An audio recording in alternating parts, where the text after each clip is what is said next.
નગરપાલિકા દ્વારા કારોબારી સમિતિનું આયોજન. રિપોર્ટ બાય કરણ વાઘેલા, ભુજ.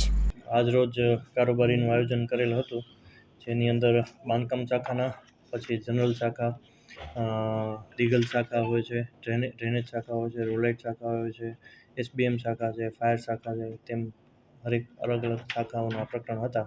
જેની અંદર મુખ્યત્વે બાંધકામ શાખાની અંદર UDP 88 વર્ષ 24-25 અંતર્ગત વોર્ડ નંબર 1, 2 અને 4ના આ જે રોડનું પેકેજ જે ખોલવાનું હતું તે આપણે ખોલી અને જે L1 પાર્ટી આવેલ છે તેને આપણે કામ સોંપેલ છે.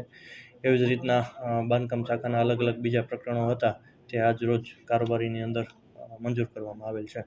ખાસ કરીને બાંધકામ શાખાના મુખ્ય પ્રશ્નો હતા તે બધા આવરી લીધેલ છે.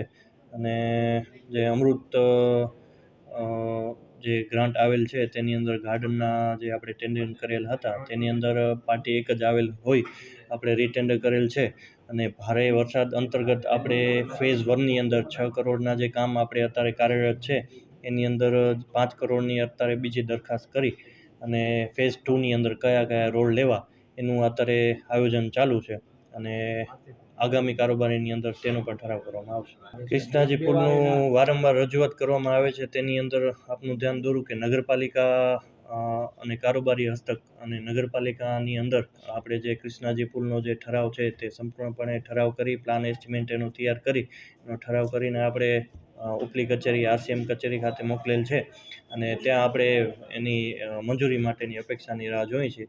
RCMમાંથી ગાંધીનગર ફાઇલ જશે, ગાંધીનગરથી મંજૂર આપીને RCM આવશે અને RCMથી ભુજ નગરપાલિકાની અંદર આવશે અને ત્યારબાદ આપણે ઓનલાઈન ટેન્ડરિંગ કરી અને આગળની પ્રક્રિયા કરી શકશું. એટલે નગરપાલિકા કચેરી હસ્તક જે પણ કામ હતું એ આપણે પૂર્ણ વહેલું કરેલ છે. ના, ભુજ શહેરની અંદર વોર્ડ 1, 2, 3, 4, 5, 6, 7, 8, 9, 10 એવી રીતના તમામ વોર્ડને આપણે જે બાંધકામ શાખાની અંદર જે નગરસેવકોની રજૂઆત હતી એ તમામ નગરસેવકની રજૂઆત ધ્યાને રાખી અને જે શાખાને લાગુ પડતા પ્રશ્ન જે પણ છે એ આપણે તમામ આવરી લીધેલ છે.